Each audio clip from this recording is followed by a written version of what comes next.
Papež Frančišek je 8. decembra z verniki zbranimi na trgu svetega Petra molil angelovo češčenje. Sporočilo praznika brezmadežnega spočetja Device Marije je povzel z besedami: vse je zastonski dar Boga, vse je milost, vse je dar njegove ljubezni do nas. Angel Gabriel je Marijo imenoval polna milosti, v njej ni prostora za greh, kajti Bog jo je izbral za Jezusovo mater in jo obvaroval izvirnega greha, je dejal sveti oče v nagovoru. Marija se odzove na milost in se ji izroči, ko angelu odgovori z besedami: zgodi se mi po tvoji besedi. Ne pravi, jaz bom storila po tvoji besedi, ampak zgodi se mi. In beseda je postala meso v njenem telesu.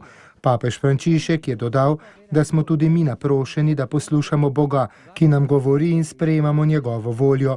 Po evangeljski logiki ni nič bolj dejavno in rodovitno, kot je poslušati in sprejeti Gospodovo besedo, ki prihaja iz evangelija, svetega pisma.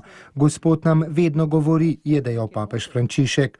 Drža Marije iz Nazareta nam kaže, da je biti pred storiti in da je treba pustiti storiti Bogu, da bi zares bili, kakršne nas On hoče. On je tisti, ki v nas ustvarja mnoge čudovite stvari. Marija je dovzetna, a ni pasivna. Na fizični ravni prejme moč svetega duha in nato podari meso in kri Božjemu sinu, ki se oblikujejo v njej. Enako na duhovni ravni sprejme milost in nanjo odgovori z vero. Sveti Avguštin zato pravi, da je devica najprej spočela v srcu in nato v telesu. Ta skrivnost sprejetja milosti, ki je v Mariji bila brez ovire greha, je možna za vse, je zbranim na praznik dejal papež Frančišek.